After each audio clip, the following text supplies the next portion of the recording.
Hello guys, welcome back to my channel. So I'm still in Ghana and I decided to invite my sweet mom to my YouTube channel. So mommy, you are welcome. Thank you. Yes, so I just invited her for us to talk about her childhood life. Life was her experience in boarding school, how she met my dad, and her final words. Yes, so I hope you enjoyed this video. How was your childhood life like in Ghana?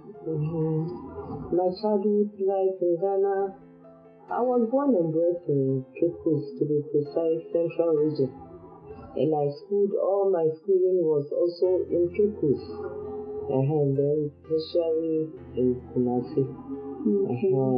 But before then, we were with our parents. When my daddy had a transfer to somewhere, so they decided to hand me over to my grandma. So most of my childhood upbringing was through my grandma. And may her soul rest in perfect peace. Yeah, some people think that grandparents pamper their grandchildren so much, but how was she like?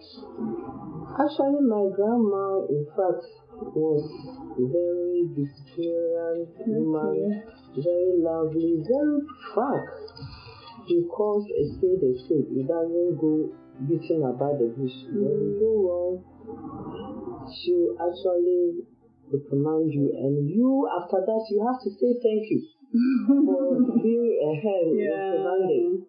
When you do anything good, she also appreciates you. So that was, we actually admire her way of this training, which we never named her of just the way she was training. Yeah. Okay, so that's nice. So you actually told me that you sold something on the streets before you went to school. What did you sell and how was that experience to like? My grandma was a baker. So my grandma was able to have someone who used to supply her with milk. Okay. So every morning after baking, I have an uncle, junior uncle. So he takes the milk whilst I take the bread, because people normally know fancies. They like this tea. And even Milo was also added. So he would just take the Milo and the milk whilst I would take the bread, hot bread. So quickly after the first bake, we have to just set going. So we know our customers. We just supply them, then we come back, just quickly put on our uniform and go to school.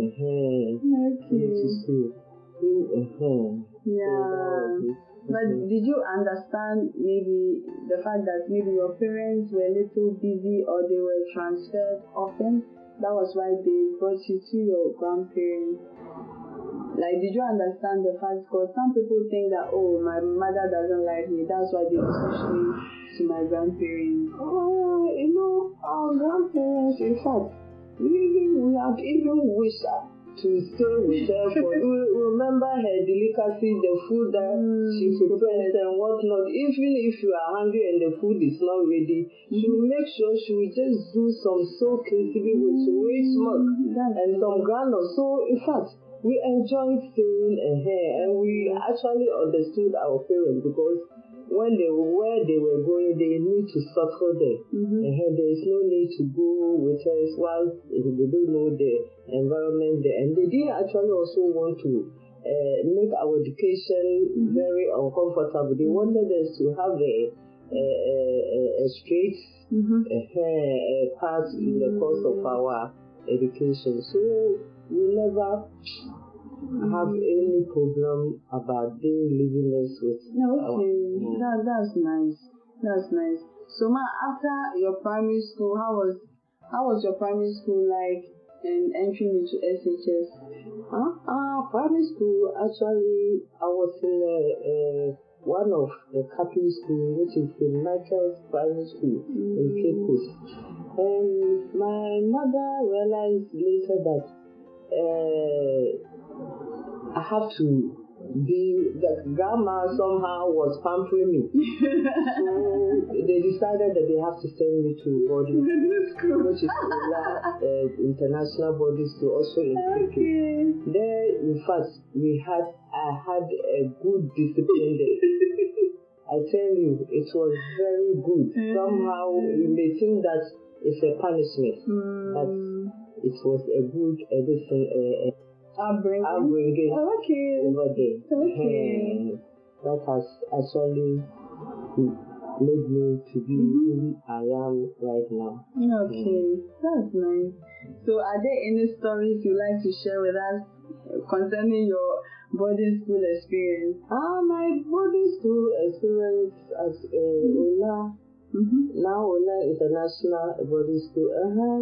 It was headed by a woman sister who is a white lady. This woman,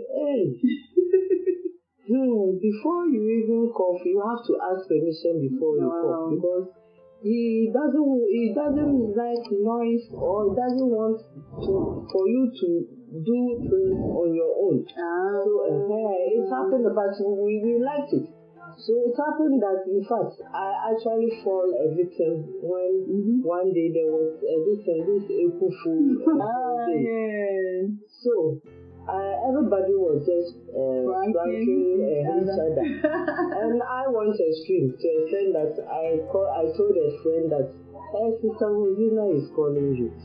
So I thought the friend may know what is going around, so she may decide to go and hide somewhere without going. So this lady went straight, because the moment you hear that your principal or sister is calling you, you don't have to waste time, because he calculates time every step that you move. So this lady went straight and stood there looking at her sister's face.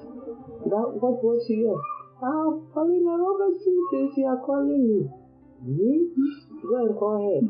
So when she came and called me, I thought maybe it was a joke. I went there.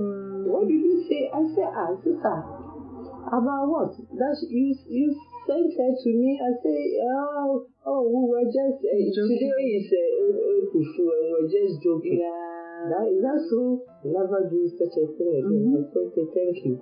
So I just said thank you, and I was about to come.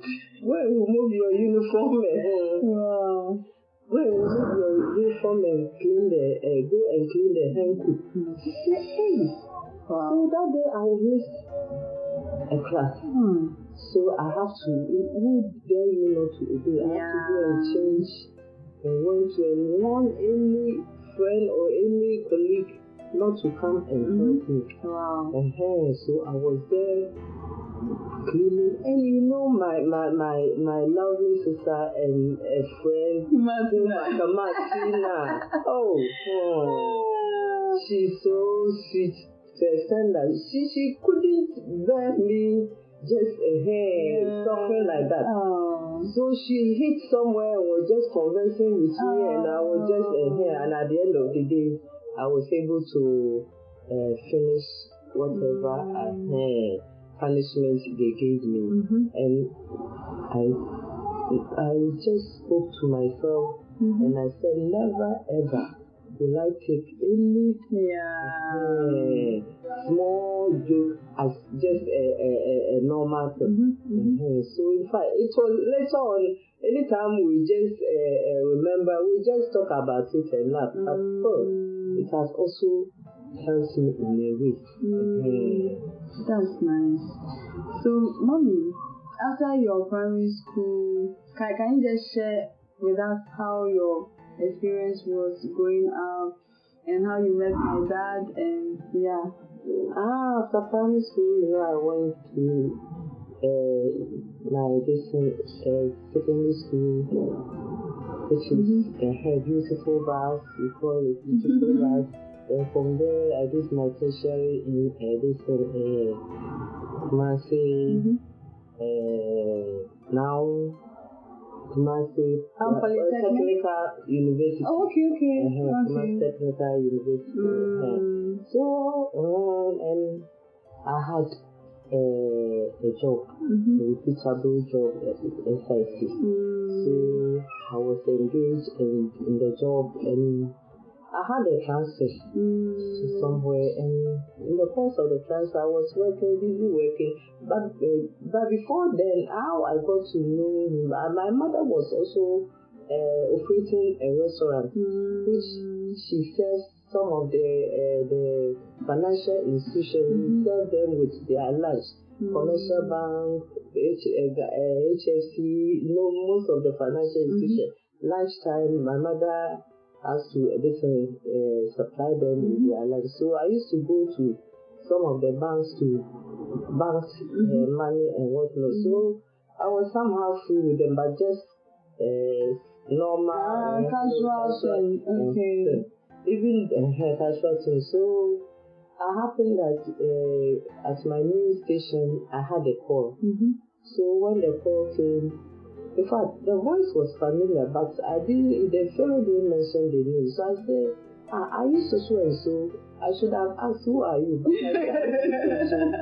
But so is that your husband? I said, no, I'm not married. Oh, but I see. And you just mentioned it. I said, no, he's a family friend, but sometimes he even hardly call, but I'm surprised I've received this he is not the one, by a different person. So another time she called, and then I mentioned another different family because he didn't actually disclose himself or introduce himself. It seems it was a way of knowing whether I have other. And lo and behold, in fact, I was then just a free person, even though people were making advances here and there, but I was very, very, very, very tactful. So it happened that, every 2 weeks I used to visit my parents at where they were residing. So 1-2 weeks I went on a visit, and my mom called me that haven't I received a strange call?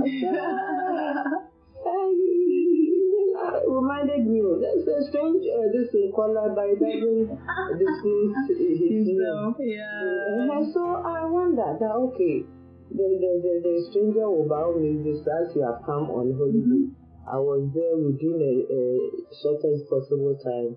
Here this handsome, gigantic, and very decent, sweet person came. But so, because I knew him at the bank so I just thought maybe he had come to say hello to my parents, because most of the workers sometimes they come, and sometimes weekend they let my mom prepare some stew or soup for them. So that's why I thought he sat down, my mom just served him nicely. I said, even though he said this, but haven't he eaten? Because I know lunchtime the food they said. So he said,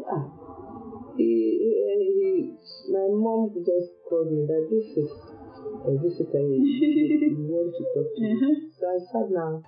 I said, mentioned where I was working. SIC at so and so place. So haven't you been receiving it? So I said, so you are behind the listen. So we laughed, and I also laughed. But before then, in fact, the moment I saw him, the connection was there. But before he could even speak, the connection was there. So after talking and whatnot, I said, once he has proposed, I need to, because me and my siblings, we always, in fact, we flirt a lot and we communicate. So I'll say, okay, it's me, but I need to, because we have to do underground, whether maybe you two have been doing something or you're a disappointed guy. So I just spoke with my other female siblings. They say, hey, this one is one out of this thing in the boundary. He just this thing. They also admire him when he goes to the customer, the way he attends to the customer. In fact, everything about him, they never say. I say, hey, you people, not knowing my parents who had already gone behind him and so when my siblings just added their voice to it, so then in fact I'm single and I don't want to just be mingle about unnecessary. So in fact, another visit I came, he was even calling, really, he would come and I said, come and visit me for what? For what? I need to So when I came, I just said, I'm ready for him. We didn't even waste much time. We didn't waste much time when we have to get engaged. The wedding should have followed as soon as possible, but unfortunately the mother passed on. But within that year, and that brought you people to the world. Yeah, thank you. So, Mommy, I think that is it. But I want to ask you concerning an advice you would like to give to parents in this generation, or also children in this generation. What have you observed, or what would you like to share in order for parents to be able to bring their children up in the right path, and for children to also listen in order to help their parents to make their jobs easier? Thank you for this. In fact, I sometimes grieve within me how some children are going about, and I ask, so they don't have parents, or sometimes grieve and ask myself, so these parents who has brought children to this world, are they actually there wasn't any pain, or are they actually, do they love their children? Because now what is happening now is being a parent is actually a vocation. Being a parent is actually a job. That's, you have to just take it upon yourself, and when you accomplish it and it all is well, then you give yourself a move. You say yes. Even though God is also somehow has us to train the children, but you, most of the time, the parents do the most of this thing, and so you just after you see that the children have gone through a successful life, being obedient, being whatnot, and then you have to become proud of yourself. But nowadays, what is happening is very, very serious, because the parents haven't understood their parenthood. They just allow the children to follow the masses. Like this fellow is wearing this dress, or this fellow is wearing this bag, this fellow is so they just allow the children to also do whatever pleases them.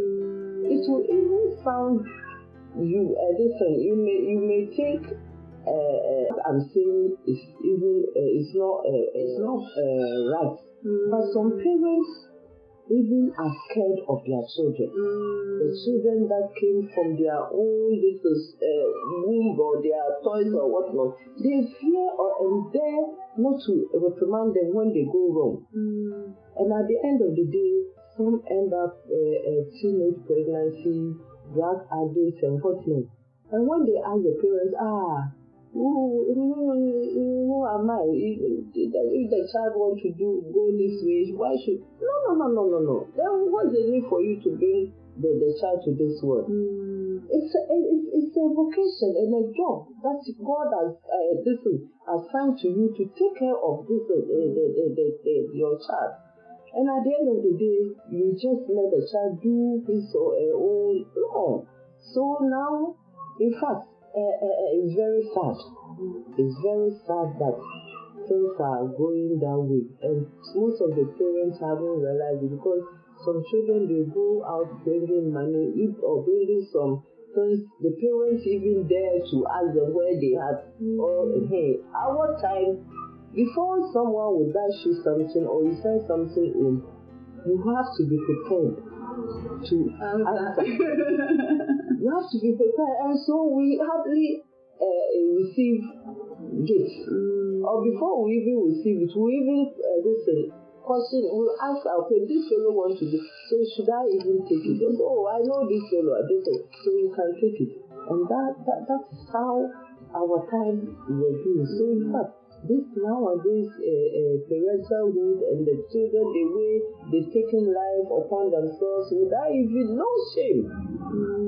No shame, and the parents to allow them to do whatever they do. At the end of the day, when all is well, they say it is them who are done. Meanwhile, forgetting that maybe the child didn't pass through the rightful distance. But it's also God doesn't is not pleased with that and her. So it's rather unfortunate that things are now going that way. That is not the call of God. God gave the children to us to nurture them, to direct them, to put fear of God in them, so that at the end of the day, when they grow up, they will also they will impact that experience to the others. So when you lead them in that way, what experience have they gained to the extent that they will also have a family? So because of that, most of them are not even ready to get engaged or you see, so it's rather unfortunate. But I'm so proud and thankful that my offspring are listening children. So, but I wish every parent will have such listening children, so that their life will also be very enriching and enjoyable. Okay, thank you so much, Mom. So what are your final words? What would you like to share to our viewers? What I will share as a parent is, if I'm a single mother, but I manage no matter what to make sure I communicate with my children. They also communicate with. So communication with children or family is very paramount, because when it lacks, there will be some loopholes somewhere. So the moment you communicate, when you realize that there's something which is not going on well, let me streamline my word or my guardian or my child. But when the communication, a father will come home, the children will be hiding to see their daddy. And sometimes mommy too will come and be scolding anyhow and whatnot. No, you maybe something might have gone wrong. You gave a child a work to do, but the child couldn't accomplish whatever. So you can, when I went out, what did you do? This is so communication is very paramount. We need to communicate with our children. We need to communicate with our family, so that when there's a loophole or when there's a part which is not all that good, you will just immediately correct it, so that everything will be okay. But don't just leave the family agile or the children listen for everybody to take his or her own course, and at the end of the day you say all will be well. No, you have parents have a duty to perform so far as children are concerned. The children too must understand, no matter what, you can't hide anything. There are some things you may hide, but be transparent, because the parents, they came to this world before you were here. So be transparent. They may guide you. And I know there's no parent who will, unless of course only few will guide their children to do some dubious thing. But majority of parents, when the children will communicate with the children are free. You, the parents, you have that kind of edge to also correct them when they go on wrong. So communication within the family is very paramount. Don't leave the children to do their own thing. No, it doesn't augur well.